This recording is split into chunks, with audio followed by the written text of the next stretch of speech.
মৰমৰ ছাত্ৰ-ছাত্ৰীসকল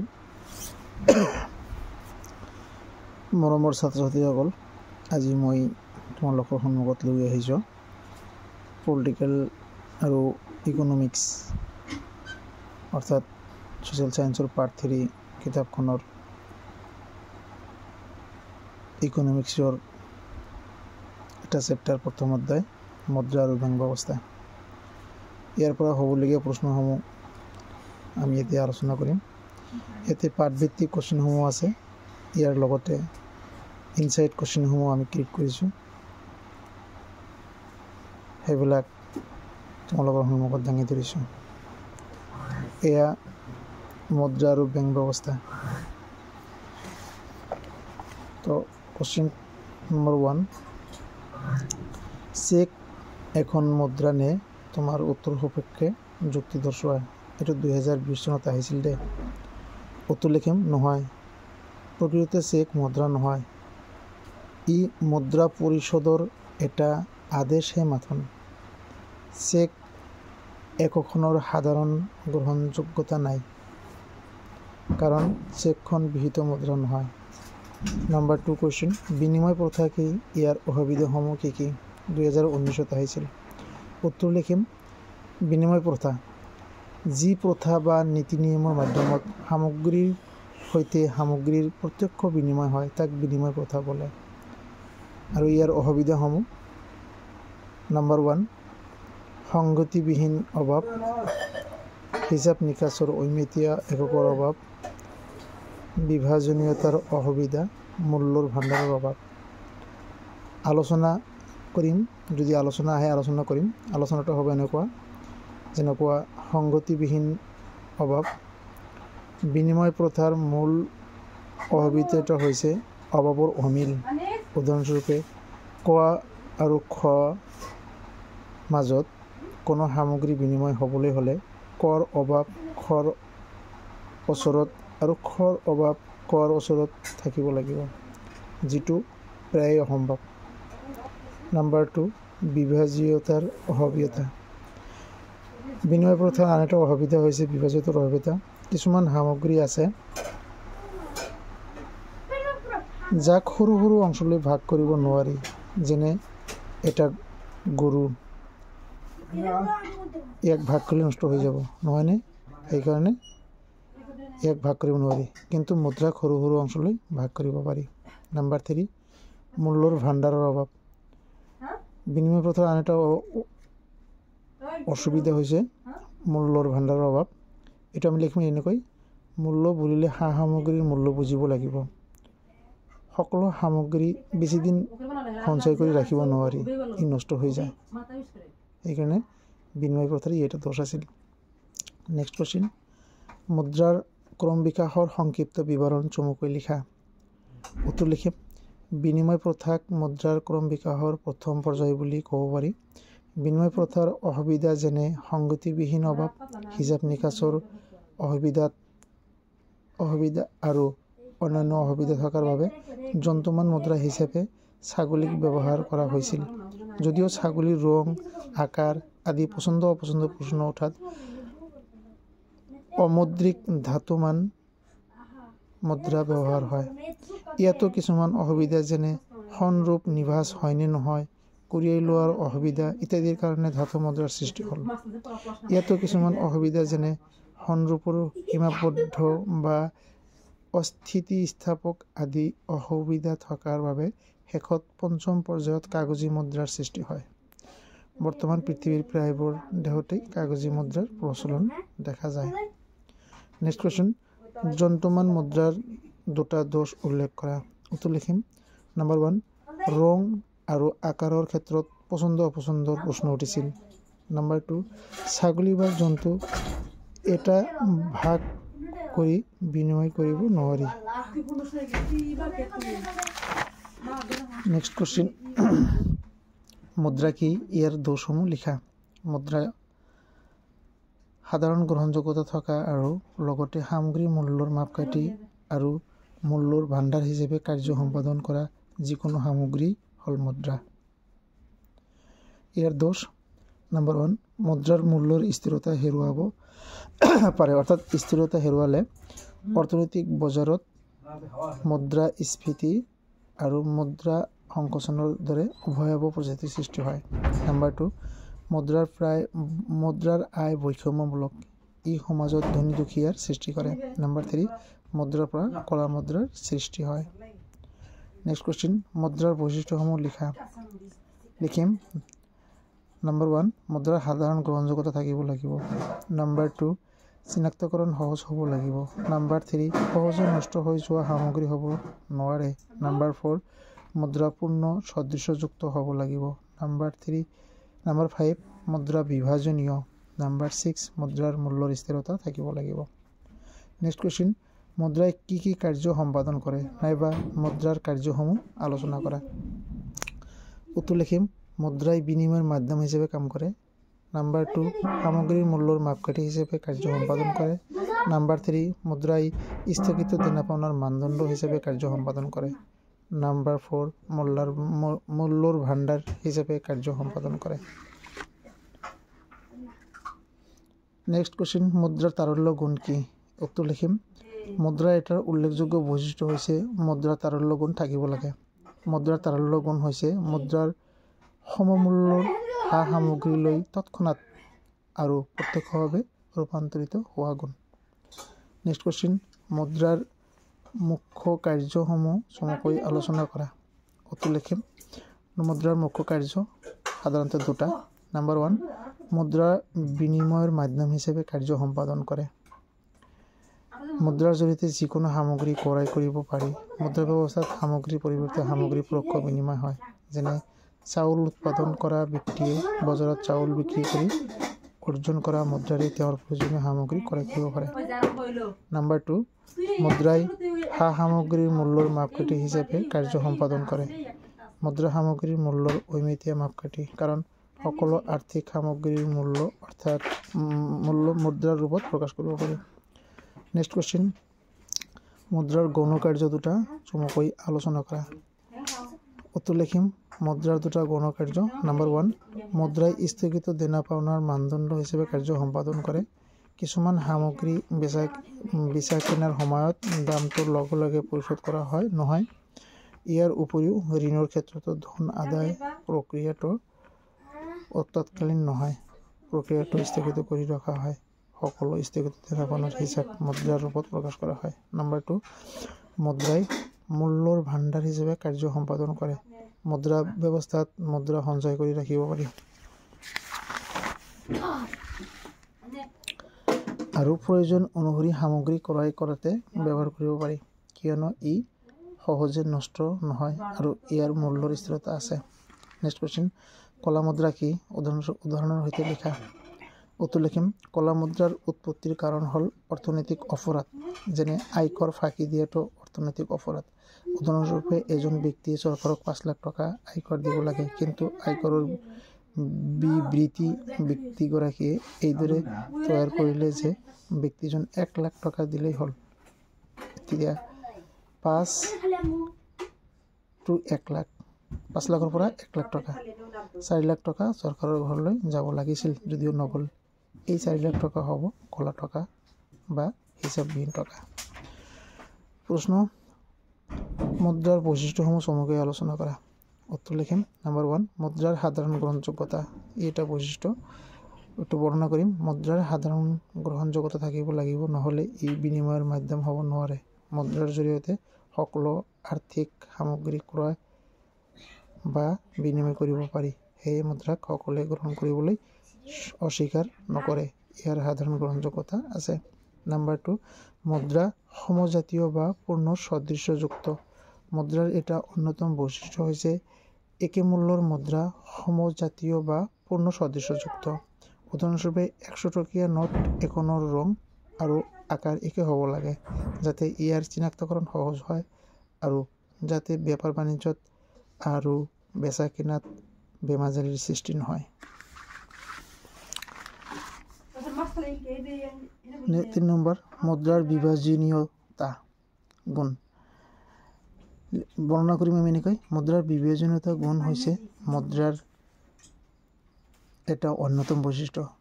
বিনিময় প্ৰথাত সামগ্ৰীবোৰ বিভাজ্য নোহোৱাত বিনিময় ক্ষেত্ৰত অসুবিধা দেখা দিছিল। মুদ্ৰা ব্যৱস্থাত এই অসুবিধা আঁতৰি গৈছে। 50 পইচাৰ লেনদেন নাইবা 5 কোটি টকাৰ লেনদেনৰ বাবেও প্ৰয়োজনীয় মুদ্ৰা উভয় নদী 2000 টকীয়া নোট এটা সৰু সৰু গোটত বিভাজন কৰিব পাৰি। নেক্সট কোৱেশ্চন, নাবাৰ্ড কি? ইয়াৰ প্ৰধান কাৰ্যবোৰ কি কি? 2020 আহিছিল। উত্তৰটো লিখিম এনেকৈ। নাবাৰ্ড হৈছে কৃষি আৰু গ্ৰাম্য উন্নয়ন ৰাষ্ট্ৰীয় বেংক। ই 1982 চনত স্থাপিত হৈছিল। ইয়াৰ কাৰ্য নম্বৰ 1, গাঁও অঞ্চলত যিমানবোৰ অনুষ্ঠান বিনিয়োগ আৰু উৎপাদনৰ সৈতে জড়িত হৈ আছে সেই আটাইবোৰৰ শীৰ্ষ বিত্তীয় যোগানকাৰী প্ৰতিষ্ঠানটো হৈছে নাবাৰ্ড।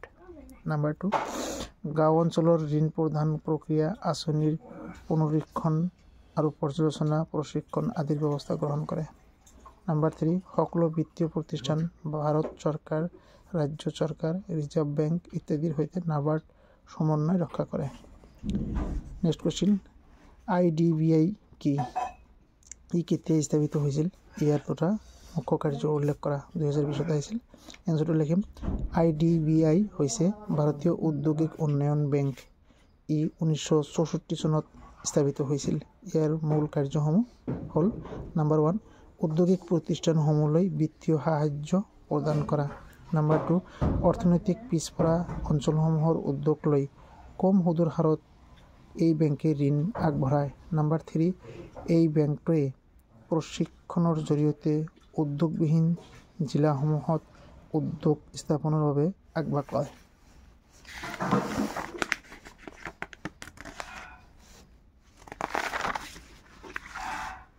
নেক্সট কুৱেশ্চন, SIDBI কি?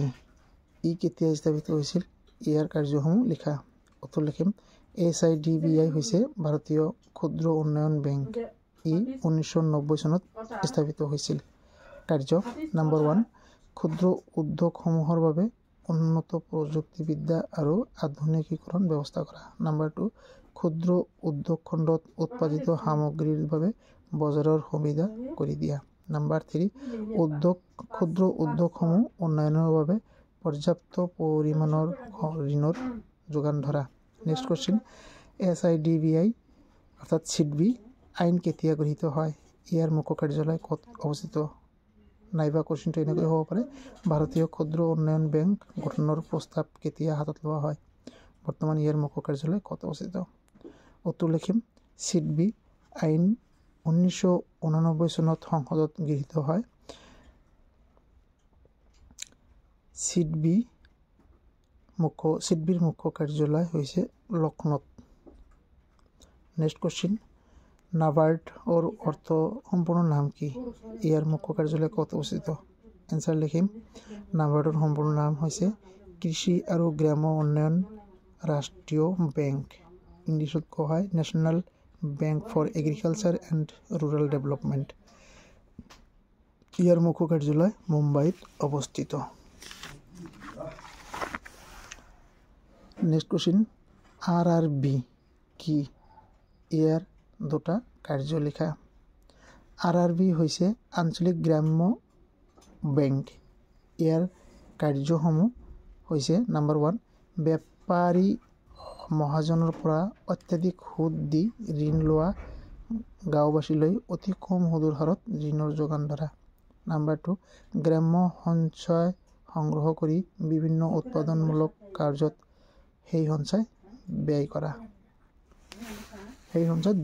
এইটো ব্যয় কৰা দিবা হা, ব্যয় আছে ইয়াতে ব্যয় কৰা দিবা। প্ৰশ্ন নম্বৰ 19, ভাৰতীয় কেন্দ্ৰীয় বেংক অৰ্থাৎ ৰিজাৰ্ভ বেংকৰ কাৰ্যসমূহ আলোচনা কৰা। 2019 আহিছিল। উত্তৰ লিখিম। নম্বৰ 1, কেন্দ্ৰীয় বেংকে কাগজী মুদ্ৰা ছপা কৰে। কেন্দ্ৰীয় বেংকৰ এইটো একচেটিয়া অধিকাৰ, বাকী কোনো বেংকৰ এই অধিকাৰ নাই। নম্বৰ 2, কেন্দ্ৰীয় বেংকে আমানত মুদ্ৰা বা এখন মুদ্ৰাৰ পৰিমাণ নিয়ন্ত্ৰণ কৰে। কেন্দ্ৰীয় বেংকে ঋণ নিয়ন্ত্ৰণ ব্যৱস্থাৱলী গ্ৰহণ কৰি বাণিজ্যিক বেংকসমূহৰ ঋণ প্ৰদান ক্ষমতা নিয়ন্ত্ৰণ কৰিব পাৰে। নম্বৰ 3, কেন্দ্ৰীয় বেংকে বেংকসমূহৰ বেংক হিচাপে কাৰ্য সম্পাদন কৰিব লাগে। গোটেইবোৰ বেংকৰ হিচাপ নিকাচ কেন্দ্ৰীয় বেংকে পৰীক্ষা কৰে। নাম্বাৰ 4, কেন্দ্ৰীয় বেংক চৰকাৰৰ বিত্তৰ যোগান ধৰোঁতা। কেন্দ্ৰীয় বেংকে চৰকাৰৰ পৰামৰ্শদাতাও। কেন্দ্ৰীয় বেংকে চৰকাৰৰ প্ৰতিনিধি হিচাপে সকলো চৰকাৰী আয় ব্যয়ৰ হিচাপ ৰাখে। মৰমৰ ছাত্ৰ ছাত্ৰীসকল, তোমালোকৰ কোৱেশ্যনত এগেইনষ্টত যদি এনচাৰ 2 মাৰ্ক থাকে 2টা লিখিবা, যদি 3 মাৰ্ক থাকে 3টা লিখিবা, আৰু 4 মাৰ্ক থাকে 4টা লিখিবা। 4 মাৰ্ক নাথাকে কিজানি হায়েষ্ট 2 মাৰ্ক বা 3 মাৰ্কেই থাকিব এই কনচেপ্টৰ পৰা হ'বলগীয়া কোৱেশ্যন। নেক্সট কোৱেশ্যন, ভাৰতৰ কেন্দ্ৰীয় বেংকৰ নাম কি? ই কেতিয়া স্থাপন হৈছিল? ইয়াৰ 4টা কাৰ্য উল্লেখ কৰা। উত্তৰ লিখিম, ভাৰতৰ কেন্দ্ৰীয় বেংকৰ নাম হৈছে ভাৰতীয় ৰিজাৰ্ভ বেংক। ই 1935 চনত স্থাপিত হৈছিল। ইয়াৰ কাৰ্য কোৱেশ্যন নম্বৰ 19ত আছে, সেইটো লিখিলেই হৈ যাব। নেক্সট কোৱেশ্যন, বেংক কি? বেংকৰ উৎপত্তিৰ চমু বিৱৰণ দিয়া। উত্তৰ লিখিম, বেংক এবিধ বিত্তীয় অনুষ্ঠান যি ঋণৰ ব্যৱসায় কৰে। বেংকে সঞ্চয়কাৰীৰ পৰা সঞ্চয় গ্ৰহণ কৰে আৰু সংগৃহীত সঞ্চয় ঋণ লওঁতাসকললৈ আগবঢ়ায়। বেংকৰ উৎপত্তি হিচাপে সম্পৰ্কে লিখিম আমি এনেকৈ। বেংকৰ উৎপত্তি, অৰ্থনীতিবিদ ক্ৰাউথাৰৰ মতে বেপাৰী আৰু সোণাৰী আৰু ঋণ দিওঁতা মহাজন সকলেই হ'ল বেংকৰ পূৰ্বপুৰুষ।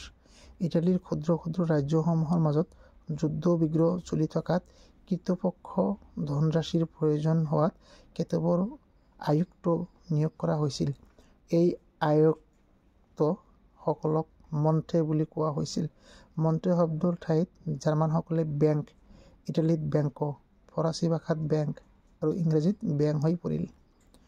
নেক্সট কোৱেশ্যন, বাণিজ্যিক বেংকৰ কাৰ্যসমূহ চমুকৈ আলোচনা কৰা। উত্তৰ লিখিম, বাণিজ্যিক বেংকে জনসাধাৰণৰ পৰা সঞ্চয় সংগ্ৰহ কৰে। ব্ৰেকেটত দিব পাৰা, প্ৰয়োজন সাপেক্ষে সঞ্চয়কাৰীয়ে তেওঁৰ আমানত তুলি ল'ব পাৰে। নাম্বাৰ 2, বাণিজ্যিক বেংকসমূহ ঋণৰ যোগান ধৰে। নাম্বাৰ 3, বাণিজ্যিক বেংকসমূহে ঋণ মুদ্ৰা সৃষ্টি কৰে। নেক্সট কোৱেশ্যন, বাণিজ্যিক বেংক কি? বাণিজ্যিক বেংক আৰু কেন্দ্ৰীয় বেংকৰ মাজত পাৰ্থক্যসমূহ লিখা।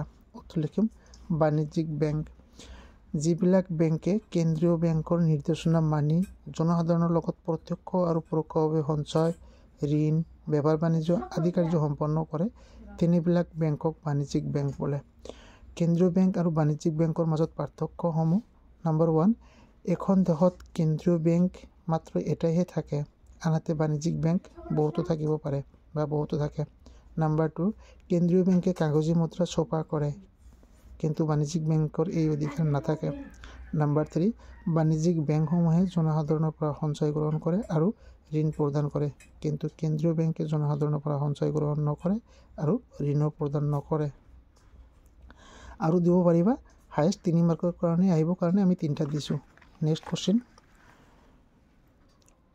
অবিহিত মুদ্ৰাৰ এটা উদাহৰণ দিয়া। উত্তৰ লিখিম, চেক মুদ্ৰা হ'ল এটা অবিহিত মুদ্ৰা। নেক্সট কোৱেশ্যন, প্ৰতিনিধিত্বমূলক কাগজী মুদ্ৰা কি? উত্তৰ লিখিম, পূৰ্বৰ কাগজী মুদ্ৰা সমমূল্যৰ শণ বা ৰূপ লৈ পৰিৱৰ্তিত হৈছিল। উদাহৰণস্বৰূপে 100 টকাৰ কাগজী মুদ্ৰা 100 টকা মূল্যৰ শণ ৰূপ লৈ ৰূপান্তৰিত হৈছিল। এনে কাগজী মুদ্ৰাক প্ৰতিনিধিত্বমূলক কাগজী মুদ্ৰা বোলা হৈছিল। নেক্সট কোৱেশ্যন, এখন ধনাদেশ বা নিকট মুদ্ৰাৰ উদাহৰণ দিয়া। উত্তৰ লিখিম, চেক মুদ্ৰা। নেক্সট কোৱেশ্যন, চালিত আমানত কি? উত্তৰ লিখিম, ই এক সঞ্চয় ব্যৱস্থা য'ত সঞ্চয়কাৰীৰ সঞ্চয় যিকোনো সময়ত চেকৰ যোগেদি উলিয়াই আনিব পাৰে। নেক্সট কোৱেশ্যন, মূল্যৰ ভাণ্ডাৰ বুলিলে কি বুজা? উত্তৰ লিখিম, মুদ্ৰা ব্যৱস্থাত মুদ্ৰাক সঞ্চয় কৰি ৰাখিব পাৰি আৰু প্ৰয়োজন অনুসৰি সামগ্ৰী ক্ৰয় কৰিব পাৰি, সেয়ে মুদ্ৰাক সামগ্ৰীসমূহৰ মূল্যৰ ভাণ্ডাৰ বুলিব পাৰি। নেক্সট কোৱেশ্যন, সসীম বিহিত আৰু অসীম বিহিত মুদ্ৰাৰ পাৰ্থক্য কি? উত্তৰ লিখিম, সসীম বিহিত মুদ্ৰা আৰু অসীম বিহিত মুদ্ৰাৰ পাৰ্থক্য।